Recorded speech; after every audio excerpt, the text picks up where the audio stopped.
Assalamu alaikum, que la paix soit sur vous. 18e jour, 7e question.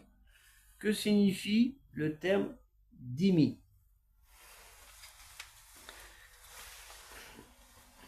Ils ont existé il y a un temps dans certains endroits du monde musulman.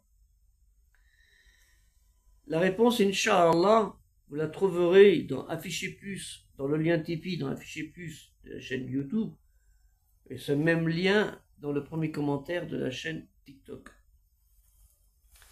Bien chers frères, bien chères sœurs, vous qui lisez El Coran, la récitation en arabe ou dans une langue non arabe, on peut le trouver comme ici. Ça, il est en français, tout en français, parce que nous sommes en France.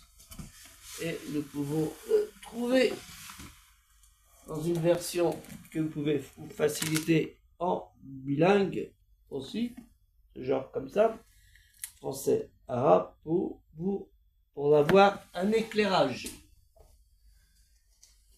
Ou tout en arabe, il y en a ici, mais on ne va pas tout sortir.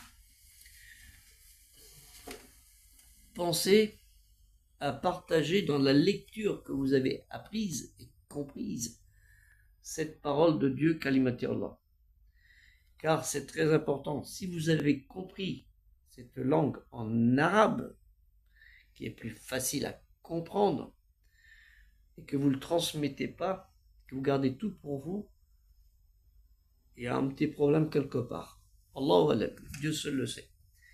Que la paix soit sur Assalamu et aidée culturelle musulmane universelle par un acte de générosité et de fraternité pour le grand projet que vous connaissez tous, le bibliobus, et tout ce qui doit rentrer dedans, naturellement. Et ça coûte beaucoup de pesetas. Donc on remercie déjà ceux qui aident le projet, et surtout actuellement, la priorité, parce que l'autre c'est énormément d'argent, sauf si vous connaissez quelqu'un dans un pays qui est très riche, qui veut donner de l'argent sans concession,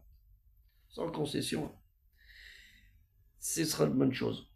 Donc n'oubliez pas, actuellement nous avons besoin à peu près, il reste encore 220, 230 euros pour pouvoir acheter une imprimante format A3, pas A4, A3. Vous savez tout ce que c'est que le format A3. Que la paix soit sur vous, assalamu alaikum, et à une prochaine vidéo, Inch'Allah si Dieu le veut.